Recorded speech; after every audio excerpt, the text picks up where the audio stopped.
जो ये आरक्षण की व्यवस्था इस संविधान में वो आर्थिक आधार पर हुई। कुछ लोगों ने उसे जातिगत बना दिया।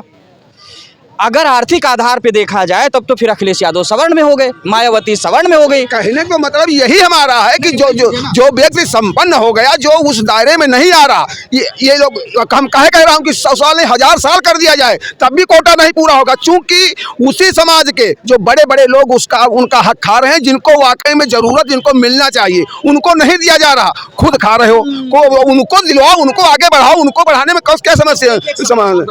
भाई साहब आगे सीधा सवाल है, आर्थिक आधार पे था वो आरक्षण और आर्थिक आधार को उन्होंने जातिगत बना दिया। जातिगत की बात यहाँ तक आ गई कि अब यूजीसी लाना पड़ रहा है, वहाँ पर कहा जा रहा है यूनिवर्सिटी में भी जातिगत भेदभाव होने लगा। अब सवाल है कि जो मंत्री बन गए, विधायक बन गए, कमिश्नर बन गए, अब तो उस आर्थिक आधार से अगर देखा जाए वो तो फिर अब दलित रहे नहीं। क्या उत्तर है? उत्तर ये है कि पहले आप भी समझ लीजिए चीज़ों को, ठीक है, और ये भी समझ ले, सब लोग समझ ले, पूरा देश और प्रदेश समझ ले। आरक्षण कोई गरीबी उन्मूलन का कार्यक्रम नहीं है, न निर्धन से अमीर बनाने का है, गरीब से अमीर बनने का कार्यक्रम नहीं है। आरक्षण जो संविधान विशेषज्ञों ने दी है, सरदार पटेल से लेकर डॉक्टर राजेंद्र प्रसाद, बाबा साहब अम्बेडकर, जवाहरलाल नेहरू से लेकर के इसमें डिबेट हुई है। आरक्षण एक प्रतिनिधित्व है, सामाजिक और शैक्षिक रूप से जो लोग भी पिछड़े हैं, सामाजिक रूप से पिछड़े हैं और जो शैक्षिक रूप से पिछड़े हैं उनको आरक्षण है, और एक राजनीतिक आरक्षण है जो आरक्षित सीटों का है, वो 10 साल के लिए है, जो सामाजिक स्तर को आगे लाने के लिए। अगर निर्धन से गरीब से अमीर बनने का अगर मान्य होता तो श्री अखिलेश यादव जी अब मुख्यमंत्री रहे, उनके पिताजी मुख्यमंत्री रहे, रक्षा मंत्री रहे, पार्टी के राष्ट्रीय अध्यक्ष हैं, तो माननीय अखिलेश यादव जी का क्यों घर धुलवाया गया? नंबर 2, सुप्रीम कोर्ट के जज बन गए गवई साहब, उनके ऊपर जूता क्यों फेंका गया? नंबर 3, माननीय मायावती जी मुख्यमंत्री रहे, महेंद्र सिंह टिकैत ने कह दिया था कि चमार रहीन का दिमाग खराब हो गया है, तो महेंद्र सिंह टिकैत को माफ़ी मांगनी पड़, भाई जी ने महेंद्र सिंह टिकैत का घर घेरवा लिया था, मुकदमा कायम हो गया था। ये जातिगत भेदभाव का मामला है। आरक्षण जो है प्रतिनिधित्व का मामला। समाज में मैं राष्ट्रपति बन जाऊं, कलेक्टर बन जाऊं, प्रधानमंत्री, मुख्यमंत्री बन जाऊं, कितना हूं अमीर बन जाऊं, लेकिन मुझे लोग जाति के हिसाब से देखेंगे। ये है मामला, ये कोई अमीर बनने का मामला नहीं है। और जब तक जातिगत भेदभाव रहेगा तब तक आरक्षण रहेगा। ये मोहन भागवत भी कह चुके हैं, स्वर्गीय अटल बिहारी वाजपेयी भी कह चुके हैं, मोदी जी भी कहते हैं, जब तक देश में जातिवाद रहेगा, जातियां रहेंगी और इनके साथ भेदभाव होगा, आरक्षण रहेगा, इसको कोई रोक नहीं पाएगा।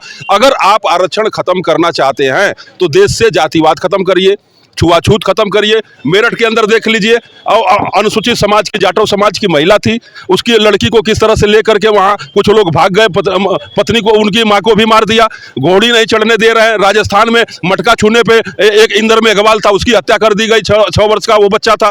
जातिगत भेदभाव हो रहा है कि नहीं हो रहा है देश में, पूरे देश में? क्या आप बताइए कि अनुसूचित जात, पिछड़ी जात के ऊपर जातिगत भेदभाव क्यों हो रहा है? क्यों उनके प्रोफेसर इस्तीफा दे रहे हैं? क्यों आत्महत्या कर रहे हैं? आपने देखा केंद्रीय विश्वविद्यालय लखनऊ में बसंत कनौजिया महीनों धरना दिया, भेदभाव हुआ।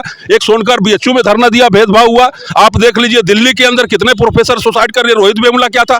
अगर आप जातिवाद नहीं कर रहे हैं तो क्यों इस तरह से विरोध कर रहे हैं? देखिए, 2 तरह के लोग, आप आरक्षण को समझिए। अभी माता प्रसाद पांडे ने विधानसभा के अंदर अब बोल दिया, निषाद जाति को लेकर के बोल दिया विधानसभा में कि हमारे गांव के लोग, कुछ लोग आए निषाद जात को अनुसूचित जात में शामिल कराने के बाद आरक्षण लेने। हमने कहा क्या चमार हो गए हो? चमार हो जाने से आपको आरक्षण का लाभ नहीं मिल रहा है। आरक्षण का लाभ सामाजिक और शैक्षिक रूप से हो मिल रहा है। डॉक्टर संजय निषाद हो, चाहे ओम प्रकाश राजभर हो, चाहे दारा चौहान हो, चाहे स्वर्गीय मुलायम सिंह हो, चाहे मोहन यादव मुख्यमंत्री बन गए हो। आज भी मोहन यादव के खिलाफ कुछ लोग जातिवादी लोग कह रहे हैं कि जाके भैंस चराओ। मुख्यमंत्री, माननीय मुख्यमंत्री होता है, देश का नेता है वो। ये जातिगत भेदभाव मानसिकता है देश के लोगों की, और जब तक इस तरह से विरोध होगा, लोगों की मानसिकता है या जातिवादी लोगों की, जातिवादी लोगों की, जातिवादी लोगों की, जातिवादी लोग। एक सवाल, आप अपनी बात पूरी कहिएगा। सीधा आरोप है, अभी मैंने आपसे कहा था कि जब स्टेटस बढ़ गया तो फिर अब क्यों ऐसा बोला जा रहा है कि जैसे उन्होंने कहा, ये मैंने भी सुना है कि मोहन यादव आएगा फिर से बहस। सवाल है, जब वो सीएम हो गया तो अब ये कौन कर रहा है? हाँ, ये कौन कर रहा? इसे पूछा जाए, जब बामन को जूता मारो, ये कौन से उसमें स्लोगन में लिखा? ये जातिवादी नहीं है। उनको तुम जूता मारने कहोगे, तुम उनको जूता मारोगे सवर्ण समाज को? सवर्ण समाज का कोई योगदान है? सवर्ण समाज ने कहाँ तुम्हारे साथ अन्याय किया? जितने कॉलेज आप देखिए, क्या उसमें सिर्फ सब सवर्ण समाज के बनाए? भीख मांग करके बीएचयू वगैरह बनाया, उसमें सारे समाज के लोग बच्चे पढ़ते, कहीं भेदभाव नहीं के। भेदभाव से अगर जातिवाद हटाना तो जाति जब तक तुम नहीं हटाओगे, कौन नहीं जाकर के बहन जी के मायावती के सतीश मिश्रा हो, चाहे जो पद को करता, आप कह दो कि गली गली जो कूड़ा उठाने, पहले आप शुरुआत करिए। आप वाल्मीकि समाज में अपना वो करिए, उनको सम्मान देना शुरू करिए।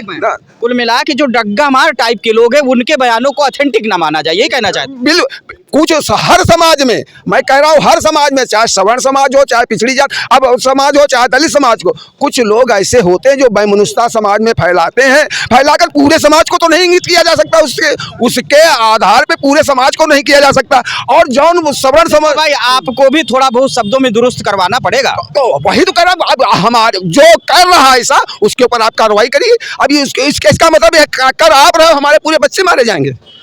गलती हम कर रहे हैं, पूरे बच्चों को आप कौन से मारोगे? ये हम कर रहे तो हमको तुम सजा दो। अब एक व्यक्ति हमारे समाज का वो गलत कह रहा, तुम पूरे समाज को गाली तो दोगे। सुधार यानी सवर्णों में भी होना चाहिए, उनकी भी भाषा में होना, सबकी भी। जब समाज को आप एक करके चलना चाहते हैं, समाज को एक आग्रता में कहते हो, जाति शब्द लिखने बंद कर दो, हम सभी लोग बंद कर दो। हम तो कह रहे हो वो सरकार कोई नहीं कर पाएगी जब तुम्हारे अंदर ये, जब तक जेलसी की भावना रहेगी, तुम्हारे अंदर ये कूट कूट के भर दिया गया। तो जब इतने दिन में तुम, हम कह रहे हो यहाँ, मैं कह रहा हूँ कि 200 साल अंग्रेजों ने राज किया, तो अंग्रेजों का राज, वो संविधान चला कि संविधान उनका चला कि ब्राह्मणों का चला? हमको ये बताइए। और जब मुगलों ने राज किया तो मुगलों का संविधान चला कि ब्राह्मणों को मुंह से सुने? आया सीधे वो आपको भी टारगेट कर रहा है, बाकी जो आपकी बात बताई इनको भी टारगेट कर रहा है। आप सवर्ण का पक्ष रख ही रहे हैं, उन्होंने रख दिया। नहीं, बात आप नहीं, बात आप अपनी बात जो कह रहे हैं, इस बात को ऐसा नहीं, सारे बुद्धिजीवी सुनेंगे उसको। और बड़ी अच्छी चर्चा इसमें है कि उत्तर प्रदेश के मुख्यमंत्री पूर्व रहे अखिलेश यादव, उनके घर को गंगा जल से धुलवाया गया। सवाल भाई साहब वही उनका है। मोहन यादव इसमें मध्य प्रदेश के मुख्यमंत्री हैं। स्लोगन ये आया कि मोहन यादव जाएगा फिर से भैंस चरा। ये स्टेटमेंट मैं कोड कर रहा हूँ, वैसे मेरा निजी विचार नहीं है ये। सवाल है चीफ मिनिस्टर को जिसका स्टेटस हाई फाई हो गया, तो ऐसा क्यों बोल करके, तो यही तो एक बता रहे कि यही असामाजिक असमानता है। तो मैं कहता रहा हूँ, तो सारा समाज बोल रहा है उसको कुछ असमाज बिल्कुल नहीं होना चाहिए। मैं खुद ही कह रहा हूँ कि किसी भी समाज को, कोई भी किसी भी, लेकिन हर समाज में, मैं फिर कह रहा हूँ, चाहे सवर्ण समाज हो, चाहे पिछड़ा समाज हो, चाहे दलित समाज में, कुछ ऐसे व्यक्ति होते हैं जो कि अपनी राजनीतिक रोटियां सेकने के लिए, लेने के लिए, सेकने के लिए पूरे समाज को इंगित करते हैं। हम पूरे समाज से थोड़ी, हमारे गाँव में आपको बता दूँ, बड़ी दूर नहीं, एक गोसाईगंज ब्लॉक है, आप चले जाइए, 450 शेड्यूल कास्ट के घर, सिर्फ 15 पंडितों के घर हैं। और जितनी देखो जा करके, हमेशा हम लोग प्रधान उन्हीं के लोगों को बनाते हैं। और कभी कभी जब आ जाता तो लोग हम लोगों को बनाते हैं। 90 तक बनाए, 90 से आज तक का है कि हम लोग सिर्फ पासी है, और ज़रूरत होती है तो वो हमारे पास आते हैं। वो उन्हीं के समाज के लोग उनका हरासमेंट करते हैं, तो उनसे हम ही लोग बचाते हैं। जो बड़े लोग हैं, जो पढ़ लिख करके तैयार हो गए, एक घर में 4 लोग आबकारी आयुक्त हैं, एक घर में, एक भाई आबकारी आयुक्त के स्टोनो हैं, अपने घर के सब लगा दिए, बगल में उससे अपना गोबर उठवा रहे हैं इन्हीं समाज के लोग। तो अब उसको दवाई